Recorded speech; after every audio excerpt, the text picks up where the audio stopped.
Welcome to Sumitra's kitchen. இன்றைக்கி நம்ம கிச்சனில் சுவையாக ஒரு பூண்டு ரசம் எப்படி பண்ணுறதுன்னு பார்க்கலாம். இதுக்கு 1 ஸ்பூன் துவரம்பருப்பு எடுத்துக்கலாம்.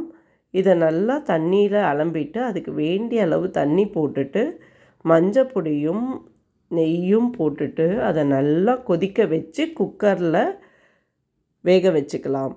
இப்படி வேக வைக்கிறதுனால உங்களுக்கு அது நல்லா ஸ்மாஷ் ஆகி வேகும். இப்போ ஒரு பாத்திரத்தில் 3/4 டம்ளர் தண்ணி போட்டுட்டு நல்லா பழுத்த நாட்டு தக்காளியை தலையை சீவிட்டு அதில் போட்டுடுங்க. போட்டுட்டு அதை நல்லா கொதிக்க வச்சு இறக்கிடலாம். இப்போ நம்ம என்ன பண்ண போகிறோம்னா, ஆறின உடனே அந்த தக்காளி தோலெல்லாம் தானாகவே கழண்டு வந்துடும்.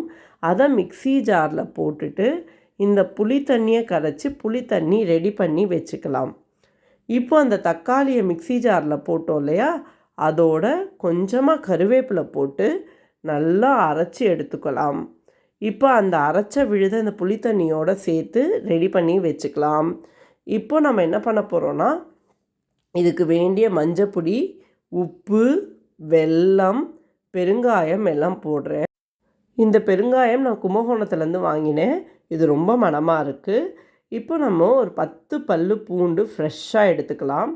அதை நல்லா தோலை உரிச்சிட்டு நல்லா ஸ்மாஷ் பண்ணிவிட்டு ஒரு வாணலியில் ஒரு 1/2 ஸ்பூன் நெய் போட்டுட்டு இந்த பூண்டை நல்லா ஃப்ரை பண்ணிவிட்டு இப்போது நம்ம ரசத்தோடு சேர்க்குறோம்.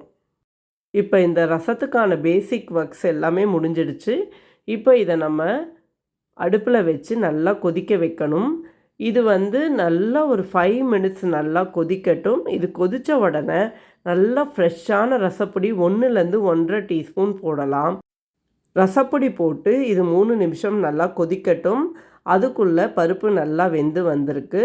அந்த பருப்பை நல்லா ஸ்மாஷ் பண்ணிவிட்டு 1 கப்பு தண்ணி போடுங்க. இப்போ அந்த 1 கப்பு தண்ணி போட்டிருக்கோம்ல அந்த பருப்பு, அதை நல்லா பாயில் பண்ண வைக்கலாம்.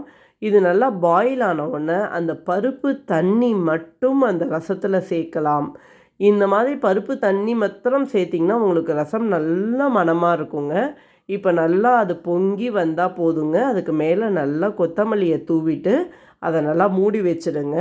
இப்போது ஒரு வாண்டியில் கொஞ்சமாக ஒரு 1/2 ஸ்பூன் நெய் போட்டுட்டு கடுகு ஜீரகம் போட்டு நல்லா தாளித்து ரசத்தில் கொட்டிடலாம். ரொம்ப சுவையான பூண்டு மிளகு ஜீரகம் ரசம் தயார். ட்ரை பண்ணுங்கள். Give your feedback. தேங்க்யூ.